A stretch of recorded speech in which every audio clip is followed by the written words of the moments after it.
Well, Thank you. good evening and welcome to another exciting episode of Love Not Fear. I'm Jack Cox, author of Love Not Fear, and I'm here with my gorgeous co-host, Annie Day, author of Your Guide to Feeling Fabulous Fast. and also Orgasmic Health. And I will be putting the links to the three books in the description on the YouTube version of this video. Wonderful, thank you. So we're going to be talking about channeling today. We are indeed. And I made a short Facebook Live earlier in the week, although we can't actually use that because the screen sharing isn't working. I tell him roughly what I said in it if I can remember. Can you put a link to the Facebook Live in the description? I will. As well? Yeah, I'll put a link to the Facebook. To it afterwards, maybe. I will do that. Yeah, I will do that. So what I was saying really is you've probably all heard of channeling. You've heard of Abraham Hicks. Esther Hicks channels an entity called Abraham. Jane Roberts used to channel an entity called Seth. You've probably heard of Cryon, and I've got another friend who channels Metatron, and you're probably familiar with all this. And a lot of the information that comes through is really, really good. Yeah. But I just want to say that the message is only as good as the person doing the channeling. Oh, absolutely, darling. Yeah, spot on. That's a perfect. There is no such thing as a perfect channel.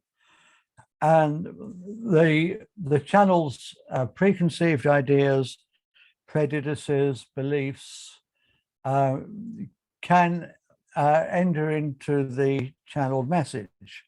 Yeah. And I think we just have to accept this. I mean, there was an example a couple of months back, something that Cryon was supposed to have said, which was so absolutely against the research that I'd done about St. Paul. And I just thought, that's not right. Cryon was making out that St. Paul was this great hero.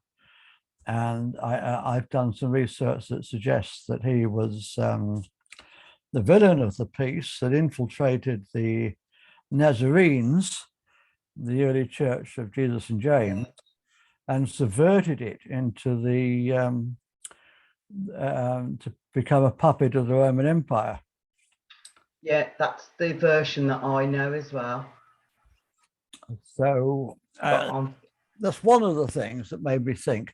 But long before that, there was a guy that you may have heard of, Neale Donald Walsch, who wrote a book called Conversations with God. Yeah. A trilogy, 3 different books. Apparently you can now buy it as one volume, the complete Conversations with God. And I'll put the links to that in the description too, so you can check it all out for yourselves. And particularly in the second book, he comes up with a whole load of stuff that whatever you believe God to be, and I don't want to get drawn too much into that in this show. Yeah. No God would have said it, in my opinion. He was supporting a one world government. I mean, okay, this was back in the turn of the millennium when maybe that wasn't such a crazy idea. The experience of the last 2 or 3 years have taught us how terrible that would be. Oh, indeed. As I explained in my own book, Love Not Fear, a world government would inevitably become, even if it started off with good intentions, which is unlikely, very rapidly become totalitarian. And I explain all that in my book as to why that would happen. Yeah, World Economic Forum would be dreadful for all of us. It would Yeah. take away all our liberty, our freedom, and all our human rights. So yeah, I'm with you on that, darling, for sure. So I don't believe that whatever you consider God to be, source or the universe, if you The don't like, creator. you don't like the God word, wouldn't have said that. No. I think, I'm not saying that Donald Walsh is a fraud. I'm not saying that. I think he's a well-meaning, genuine guy. But he's let his own prejudices filter the message that's coming through. Yeah. And I said in the other video, which I'm going to put the link to below, I said in there that, what did I say in there? I lost my train of thought. What was I going to say, Annie? That the channeling is only as good as the channel, and that if you have any prejudices and you've got your own belief system going on, that will colour the lens in which you channel, or words to that effect. Yeah. I mean, I don't know what God means to you, Annie. I tend to think of God, at least in part, as the collective unconscious. Yeah. So if we're in the zone, and when I write my books, I'm in the zone when I write, when I do broadcast, usually I'm in the zone.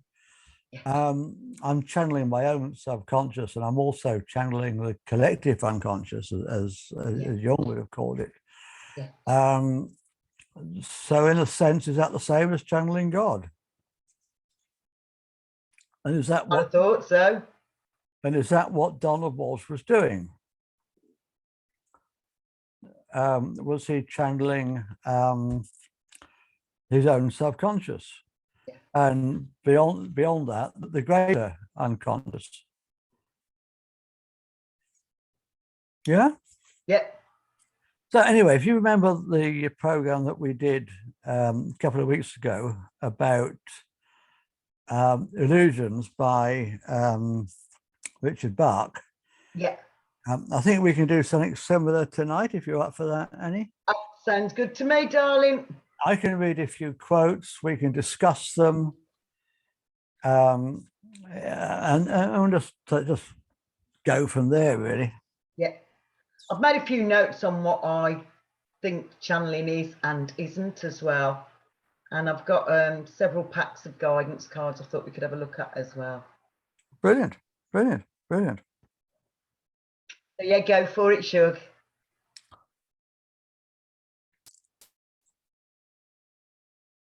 Right, Conversations with God. This is, I don't like the language of the book anyway, but that's just me. No, it's not just you. No, it's not.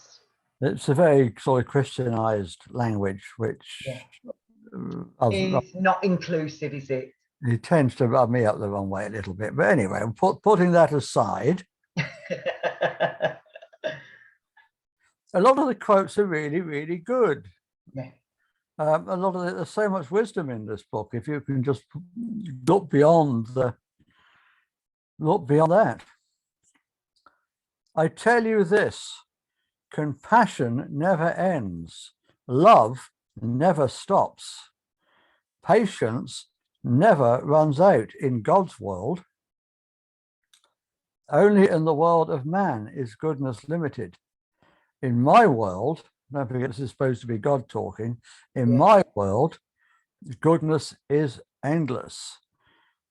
Now we could reframe that and say, in three-dimensional consciousness, blah, blah, blah, but in fifth-dimensional consciousness, blah, blah, blah. Yeah. So love is never ending. Compassion's never ending. Compassion is eternal. Love is eternal. So that's what we would believe. That's what, well, it's what I believe as well, that my creator didn't make any mistakes, and that it is very possible for us to have endless love, endless joy, endless compassion without limitations. I think so. Yeah, I do.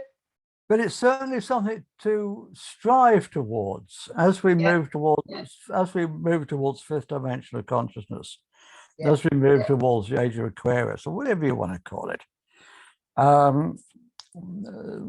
This way of being is going to become normal. Yeah. Yep. So I think it's like we kind of do it on automatic pilot. We do it repetitively. We do it in every moment. So it becomes our normal, whatever normal might mean, but it becomes our normal way of showing up, basically, and being the best version of ourselves. Yeah. Always remember that you are not the flower, nor are you even the fruit. You are the tree, and your roots are deep, embedded in me. I am the soil from which you have sprung, and both your blossoms and your fruit will return to me, creating more rich soil. Thus, life begets life and cannot know death ever. What do you think of that, Annie? I do believe that we are eternal souls. I don't believe that death is the end, not even remotely.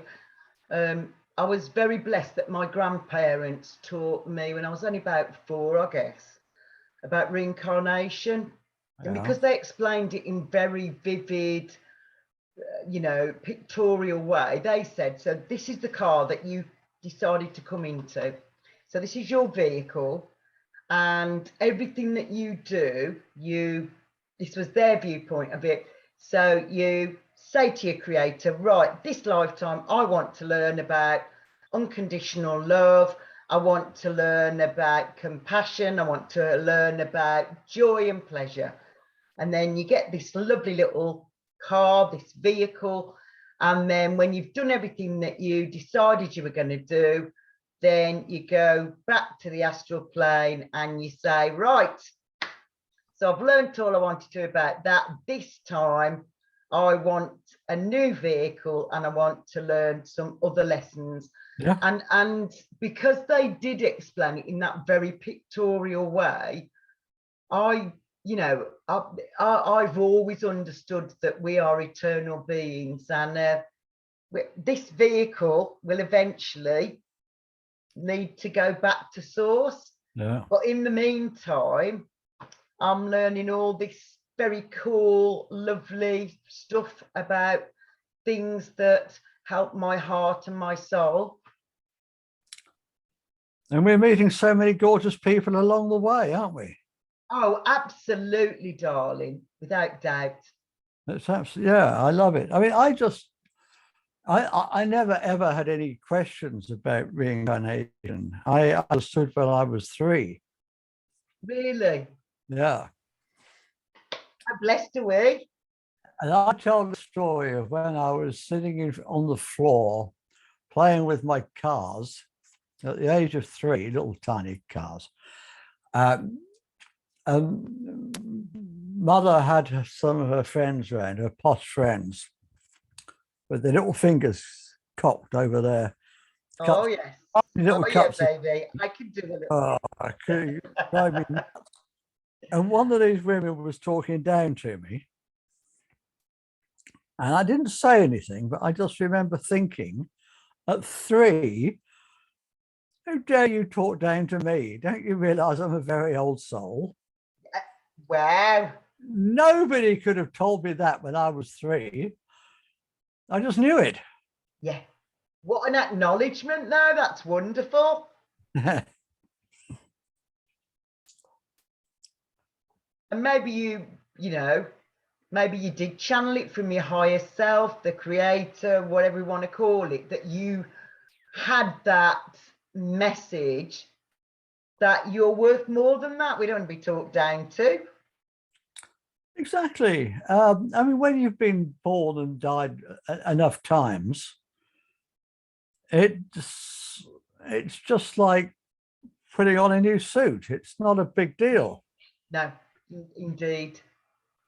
And I brought a lot of stuff with me this time. And anyway, that's for another story. That's for another show.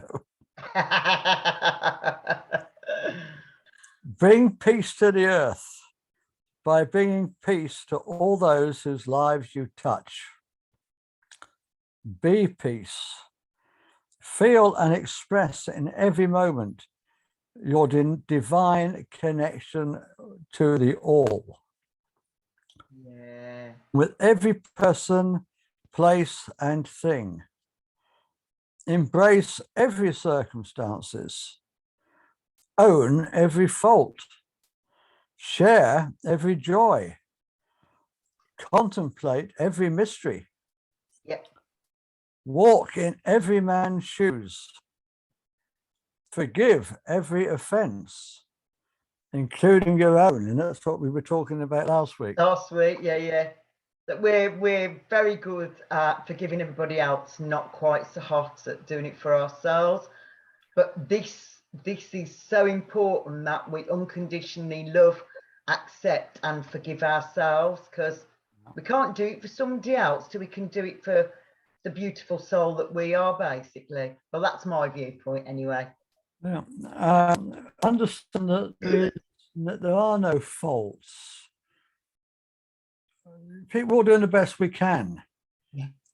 And if we haven't gained what we wanted to gain from any particular experience, we've gained experience. Yeah. We've gained growth, spiritual advancement. We can't lose in any transaction. There's no possible way we can lose. And we are perfectly imperfect. Somebody told me a few weeks ago that I was too sensitive, and I went, whoa. I'm not too anything. I am perfectly imperfect and exactly as I am. There's my creator made no mistakes with me at all. Mm-hmm. Yeah.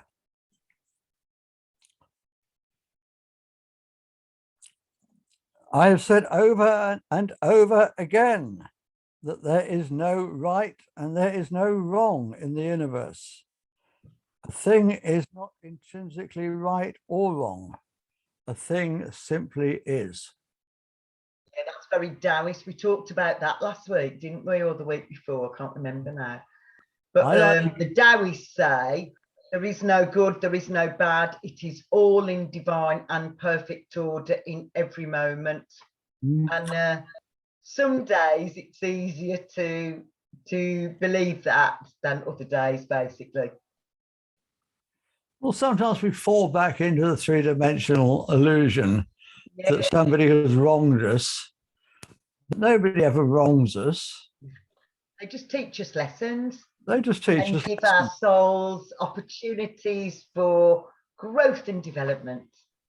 And right or wrong is just a matter of perspective. What did Shakespeare say? There's no good or bad, but thinking makes it so. Indeed. Yeah, good old Shakespeare. It's all a matter of perspective. The example I like to give is which is the good one and which is the evil one, the lion or the gazelle. Depends on your perspective. Yep. Neither are good or evil. Yep. They're just being themselves. Yep. One has cubs to feed. Yep. It's And also there's that story, isn't there, about the Native American Indian grandfather, and he's talking to his grandson and he's telling him about the black wolf and the white wolf, and one's love and one's anger. And the grandson says to him, so which one wins? And he said, the one that you feed the most. The one you feed. Yeah. So we just need to keep feeding the love. Feed the love. Well, I try to, Annie, you try to, yeah. We're all a work in progress, Shug, aren't we? We're all a work in progress. Now, here's one that you're going to disagree with. You think And so? Okay. so do I. It's very naive. Remember, this was written around about 2000, 2002, something like that. Government, you love that word, don't you? Government. No, I don't, strangely enough. No, I'm not very compliant, strangely. It's the human attempt to mandate goodness. Well, it isn't, but it'd be nice if it was. And ensure fairness. Yet there is only one place where goodness is born, and that is in the human heart. And there is only one place where fairness can be conceptualized, and that is in the human mind. There is only one place where love can be experienced truly, and that is in the human heart. I don't really agree with him. Surprisingly, you've already said it. I think that every random act of kindness that we do throughout our day, every appreciation, all the gratitude that we have for, you know, the wind blowing, the leaves, the birds, the laughter of children, the hugs that we get, intimacy, all of that is love. All of that's love, and it's present in every single moment of our lives, whether we acknowledge that or not. We're back to all we need is love. And I certainly don't agree with the bit about human hearts and minds. Yeah. All beings. Yeah. All beings know love. Yeah. You only have to see baby animals with their mums to know how protective they are and how much they love them. You know, you're right. It isn't just humans. That's just nonsensical. You know, every single love is all there is. Basically, love is all there is. Love is the foundation of all being. Yeah. Any deviation from love means something somewhere along the line has gone wrong. Yeah, absolutely. It means we'll get onto this later on with some other quotes here, but it means we've slipped into fear. Yeah. And what's our radio show called again, darling? Love not fear. So the fear can bugger off. You have created sexual embarrassment, repression, and shame, which has led to sexual inhibition, dysfunction, and violence. You will, as a society, always be inhibited about that over which you are embarrassed. Always be dysfunctional with behaviors which have been repressed, and always act out violently in protest of being made to feel shame about that over which you know in your heart you should never have felt shame at all. Oh, 100%. 100%. Yeah. Most of the patients that come to me that talk about sex have been in situations where they were made to feel that self-pleasuring was somehow something really terrible and really wrong, or they've been told that the fact that they are noisy when they're making love is not okay. It bloody is. So the more noise we make when we're love making or we're having sex, whichever way we want to frame this, it's turquoise, our throat, and our sacral is orange. So the more noise we make, the more our sacral opens to give us more pleasure. So contrary, you know, Taoism and Tantra says the opposite of that, that we, you know, we need to get rid of those demons that say that sex is anything other than part of our spirituality. Absolutely, I agree with you. Sex should be a sacrament. Yeah, it's sacred sex. Sacred sex. It's a way of worshipping the divine masculine or the divine feminine in the other person. Exactly. And in Taoism, they believe that when we're having sex, it strengthens our connection to the cosmos, the divine, the creator, whatever we want to call it. Yeah. But in Taoism, I don't know if I've got the book handy, but it's got a picture of a man and woman in the Yabiyum position. And then there's a beautiful Kundalini energy, and it's linking to the stars at the point of orgasm. So, you know, it's an old Victorian paradigm, isn't it? That sex isn't good for us, or sex is somehow dirty and we only do it behind closed doors and we only do it when it's dark. No. Quite the opposite of that. It's only for having children and you're not supposed to enjoy it. Oh, that's Catholic bullshit, isn't it? Absolute bullshit. Yeah. It is bullshit. Indeed.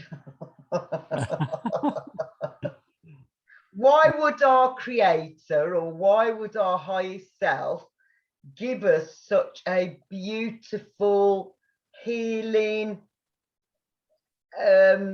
way, and then go, yeah, but it's really dirty and you shouldn't be doing it? Come on now. That makes absolutely no sense whatsoever.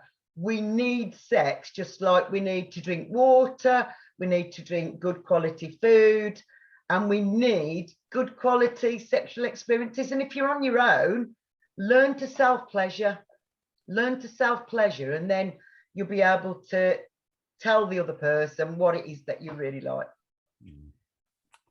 Yeah, 100% agree. He talks a lot about religion as well. He said, it is true that religions could not exist if the whole human race understood that God doesn't have preferences, because a religion purports to be a statement of God's preferences. Whereas, you know, we've talked about this before, haven't we? But I think God, the creator, whatever, is in every blade of grass, every leaf, every carrot, every fibre of our being, in beautiful music, in fragrant smells. It's lovely, beautiful things to look at. Every single part of who we are is, it's like fractal geometry, isn't it? So if we say that God is a fractal being, which it could be, who knows? Yeah. We are part of that God source. We're part of that divine source. We are not, you know, the scamdemic, plandemic, whatever we want to call it, was telling us that we are worthless and we're destroying our planet, and it's all lies. What we're really doing is we're giving love in every moment and appreciating and having gratitude for our beautiful earth. This is why I think that Neale Donald Walsch had read Illusions. He'd read Richard Bach, because Richard Bach says something very, very similar. He uses the analogy of a film, a movie, or children's games. And one of the things Richard Bach says is that a parent doesn't care what games the children play. One day good guy, one day bad guy, because he knows it's all just play. Yeah. So I think I see the same idea in here. Yeah. But a bit subverted, if you don't mind me saying it. It just seems a bit skewed. I don't know. Yeah, I think it's a bit skewed, yeah. You think that this talk is tough? I'll tell you this. You have bastardized the word of God. in order to justify your fears and rationalize your insane treatment of each other. You will make God say whatever you need God to say in order to continue limiting each other, hurting each other, killing each other in my name. And that's certainly true of religions, isn't it? They have twisted, whatever you call it, the word of God, or whether you just call it truth, they've designed the religions, that's the Abrahamic religions anyway, Yes. have designed their God, their concept of God, in such a way vengeful, to have control over the people. Yeah. And yet, if you read the Quran, if you read any of the, sacred holy books, Buddha says, treat yourself well, look after everybody else. Yeah. Jesus says, treat yourself well, look after everybody else. They all say exactly the same thing, and the religious wars are just usually perpetrated by the government, going, oh, these people are really bad because they believe in Catholicism. These people are really bad because they're Protestants. How many awful wars have there been between Christians and, other so-called structured religions? It isn't. The Abrahamic religions have been very violent, haven't they? Massively. Look at the Crusades, Jack. Yeah. How much blood was spilt? That's just dreadful. Yeah. Just because somebody doesn't share the same pathway to the divine. No, really? That's crazy. And usually I think it would be our governments that wanted us fighting. Well, the governments or the churches. The churches used to run the governments, didn't they, up until quite recently? Yeah. Some people say they still do. Some people still say the ultimate power is in Rome. I think it's crumbling myself. I think it's crumbling now. Yeah. I'm absolutely certain it is. I won't go into this because it's kind of sidetracking us a bit. But I do really think that, London's coming down, the Vatican's coming down, and DC will come down as well. And then all the child sex trafficking and all the rest of the horrible stuff that's been going on will be exposed. So, Sri Lanka this week. Yeah. Brilliant. There's so many countries now going, do you know what? This is not okay. I'm just going to open the door. I'll shut it so the honeybees couldn't come back in. Okay, enough, yeah. I didn't want them buzzing the whole time I was online. It would be nice to have a little free breeze, wouldn't it? That's all right. Right, now this one ties into what we were talking about last week. About manifestation, yeah? Indeed. The word I is the key that starts the engine of creation.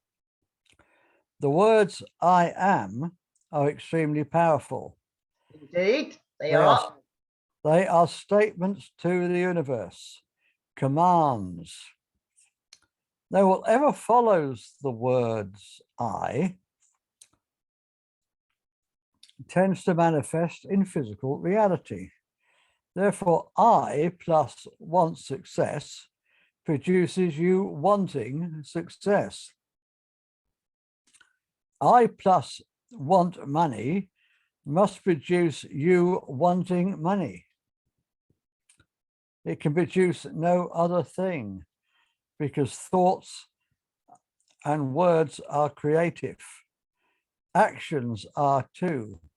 And if you act in a way which says that you want success and money, your thoughts, words, and actions are in accord, and you are sure to have an experience of this wantingness. Yeah. But what I say is, I am love, I am rich, I am free of the past, I am loved, I am lovable, I am attracting the best the universe can offer me. I'm a great manifester, I am healthy. So I'm not saying I want, I'm saying it's already here. Yeah. The one I often use is I choose. Yeah, I like I choose. Because then you can, your subconscious then can't turn around and say, "Ah, you liar." You haven't got it. You're telling lies. No, I choose. Well, you can argue with that. Yeah, I But used never, to have, never. I won't. yeah, so I used to say a few years ago, I choose to feel deserving of the best the universe can offer. Because you're right, that word, Yeah. I choose, I'm choosing something much more positive. I mean, these quotes are all over the place. They're not coordinated in any way. Okay. Nothing is painful in and of itself. Pain is a result of wrong thought. It is an error in thinking. What do you reckon to that? Well, he's sort of right, but I also think we have to acknowledge when we're at the bottom of the well, whatever we want to call it, you know, those dark tea times of the soul, I think we've got to acknowledge them, that they're part of our, you know, they're part of our experience. And you expressed it beautifully last week by saying that they're lessons and they help our soul and our mind and our heart to grow and develop. So if we didn't have all those, they're actually a gift to us. I think what he's done here, he's misquoted the Buddha. Yes. Because the Buddha said that pain is inevitable, but Yes. suffering is optional. Yes, see. And there is a subtle difference, isn't there, between those two things? Yeah, we all feel pain at different times in our lives, but the suffering comes from the resistance to it. Yeah. Instead of just letting it be and letting it pass through us. Yeah.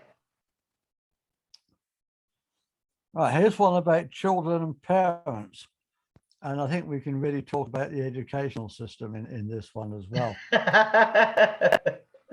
Perfect. Parents who do not want children questioning their values are not parents who love their children, rather who love themselves through their children. Spot on. There's a Native American Indian story, and also Khalil Gibran says that our children are the arrows, we are the bows, and we shoot them off into the world basically, but we cannot control their minds. We can only be houses for when they need us to be houses for their hearts and souls. Yeah. Be a gift to everyone who enters your life and everyone whose life you enter. Be careful not to enter another life if you cannot be a gift. Well, we're just a gift because we're a gift. You're a gift, I'm a gift. Yeah. So we are entering each other's lives, but everybody else's life as well. And you know, it is part of that is just being the superstar that we really are, and not doing this fake humbleness that just is not useful at all. You know, I'm going to read this. Our deepest fear is not that we are inadequate. Our deepest fear is that we are powerful beyond measure. It is our light, not our darkness, that most frightens us. We ask ourselves, who am I to be brilliant, gorgeous, talented, fabulous? Actually, who are you not to be? You are a child of God, and your playing small does not serve the world. There is nothing enlightened about shrinking so that other people won't feel insecure around you. We are all meant to shine as children do. We were born to make manifest the glory of God that is within us. It is not just in some of us, it is in everyone. And as we let our own light shine, we unconsciously give other people permission to do the same. As we are liberated from our fear, our presence automatically liberates others. That's brilliant, Annie. Marion Williamson, it's beautiful, isn't it? I really love it. Did you write that? I'd love to take the credit, but no, it was Marion Williamson in A Course of Love, I think it was called. Beautiful, beautiful. Thank you. When you give your children knowledge, you're telling them what to think. That is, you are telling them what they are supposed to know. What you want them to understand is true. When you give your children wisdom, do not tell them what to know or what is true, but rather how to get their own truth. Yeah. There's been a lot of, we've been talking a lot about that recently, haven't we? Tell them what, tell them how to think, not what to think. And, you know, if they are not in agreement with us being okay with that. Yeah. And knowing that their mind will explore and, you know, they'll decide on their own beliefs that are unique to them. And that's good. That's really good. Mm. We don't want to be stifling their, you know, inquisitiveness, their curiosity. You know, we really want them to be able to just make their own minds up about what they believe about everything. Expectations ruin relationships. What do you think about that one? Do you know what I think? Because I used to work for Worldwide Marriage Encounter and I'm a psychosexual counsellor. I think what ruins all relationships is lack of honest communication. Well, no, lack of communication, end of, ruins all friendships and wrecks all relationships, marriages, whatever it might be. But I think also with that, there is sometimes people are, I don't know, talking about what they've done during the day. It's not authentic communication, basically. It's not genuine, it's not authentic. And it's only conveying the minutiae of our day. So I know the marriages that and the relationships and the friendships that work are the people that talk, basically. And the Masarai Emoto shows you a picture of what happens to water when it's ignored. Yeah. And then he shows you what happens to water when it's talked to and when it's told it's beautiful and lovely and amazing.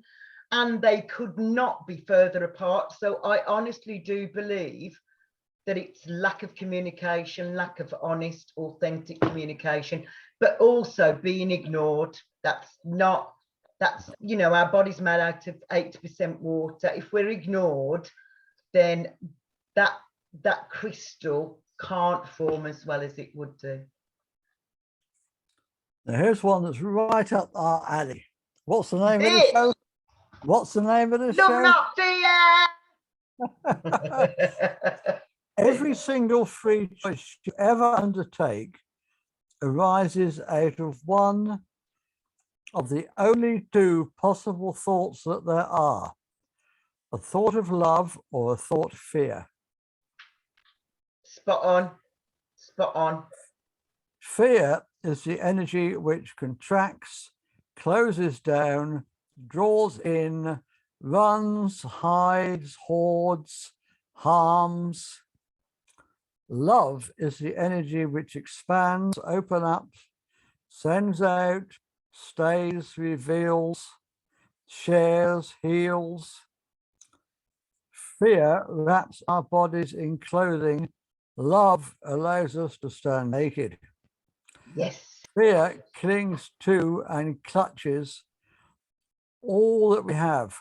Love gives all that we have away. Fear holds close, love holds dear. Yeah. Fear grasps, love lets go. Fear rankles, love soothes. Yeah. Fear attacks, love amends. Every human thought, word, or deed is based in one emotion or the other. You have no choice about this because there is nothing else in which you can choose. Yeah. But you have free choice about which of these you select. I think that's brilliant. I do. I was having a conversation with a patient today, and I just said to her, I'm just going to be really honest with you. I'm going to tell you that we need to release, forgive, and heal the past, because otherwise what you'll be doing is you will always bleed on the person who didn't cut you. You've got to make friends, or you've got to feel comfortable with your past and whatever's happened, because if you don't, you're just recapitulating that all the time, and you will hurt yourself and other people because you will be in that fear state, not love state. Hurt people hurt people. That is the one, Shug. That is the one. And that isn't love. If people are doing fearful, stuff because of past issues, past stuff that's gone on, you are not in the present moment. You are not loving. So, that's what I was explaining to her, that you just need to heal it, forgive it, and make friends with the past, basically, so that it's not going to impact or bleed through to the present moment. Yeah, I think we better just cut this a bit short now, because we've just do one or two more. Because you want to do some cards, you said, yeah? Yeah, I thought I could talk about how you can channel using guidance cards, because you're literally asking the angels or the fairies or the mermaids. Well, let's go into that one, shall we? Okay, so most of you that know me know that I work with a 1,000-year-old yew tree that is based in Penkridge, and his name is Elwyn. And it used to be that I would go and have long conversations with him, and he would talk to me all the time. And it's now become a fact, and the reason I'm saying this, because I do believe this is channeling, that I only have to think about him, because yew trees are really good for protection, and yew trees are really good at helping us to feel safe, basically. So this yew tree, although it used to be that we would only talk to each other, when we were in each other's presence, now I can just call him in when I need to have that level of protection, basically. That's good, yeah. So I'm channeling a 1,000-year-old yew tree sometimes when I'm speaking, or I'm suggesting to other people things that he's told me about in the past. So he told me many, many moons ago that we don't need to forgive anybody. We should just say thank you for the person that broke our heart, that hurt us, because what they did was they honored our soul contract. And that was a big thing at the time. It was like, oh my gosh, it turned my world upside down.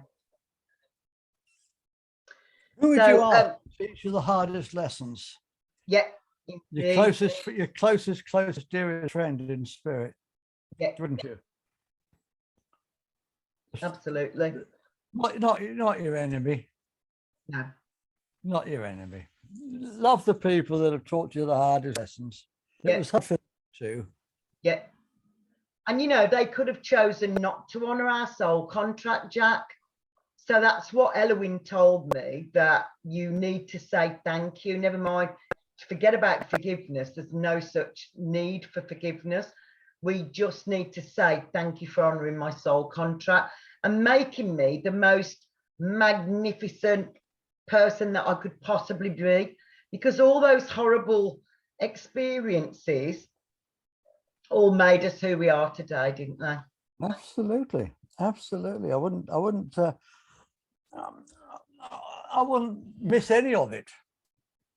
I mean, there's times I think, oh, I wish I hadn't made the mistakes I made 20 years ago or 15 years ago, or I wish I'd have met this person before this person, what a wonderful life we could have had together, and all this kind of crap.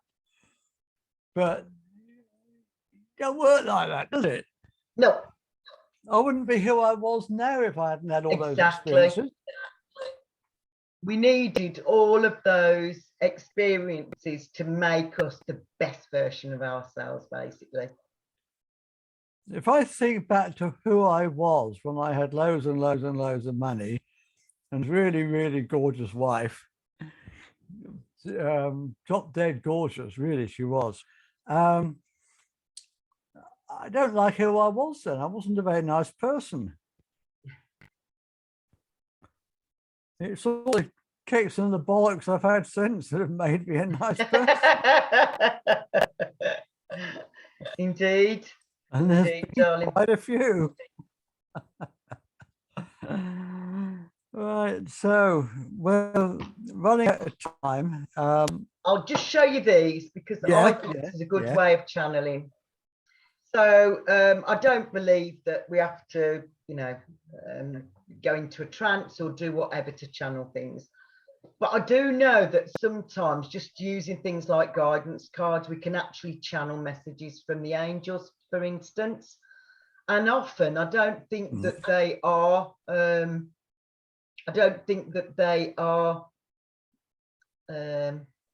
guidance cards as such. I think they're reassurance cards, because quite often I'll do a spread for myself and then it will be, you know, it could be things that I'm already doing. So, you know, the other day I did it and it was telling me to space clear and to, you know, all the things it was telling me.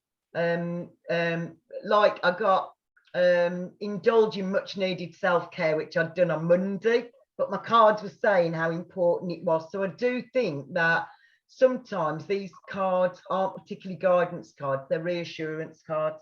So I use these are the oldest pack of cards I've had. So Healing with the Angels, they're just lovely. And they have beautiful illustrations. I don't do tarot because as a little kid I got really scared by the images. So I only use card packs that have beautiful, beautiful stuff on. So these are one of my favourites, magical messages from the fairies. Okay. What's it actually called? If people want to buy it? Magic messages from the fairies, oracle cards. Right. Okay. And then last but not least, I've got magical mermaids and dolphins. Oh, beautiful. Aren't they? Beautiful. And again, the illustrations are out of this world. They really are out of this world. They're just beautiful.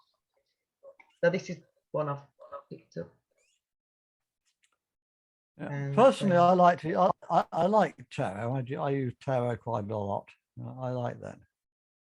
So this is waves of prosperity. So all the images are just, how lovely is that?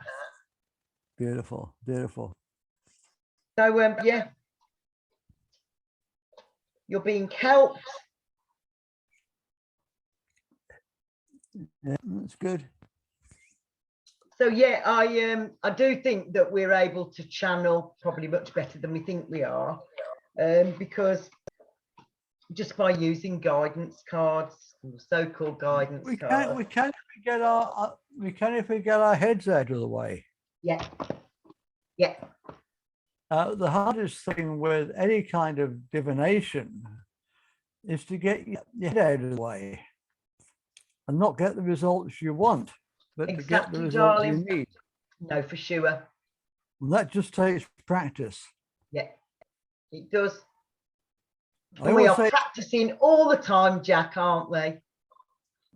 I always say it's easier to read for somebody else because then you're not tie into the result. Yeah. Yeah, absolutely. And Often I don't do readings for people I know. It's best if you know absolutely nothing. And then I can just do a card reading for them with no preconceptions, I suppose we'd call it. Yeah. Well, I'll give you a link in the description to where you can get those cards. Right. Yeah. So before we end, just a quick shout out for my Friday show this week. Yeah.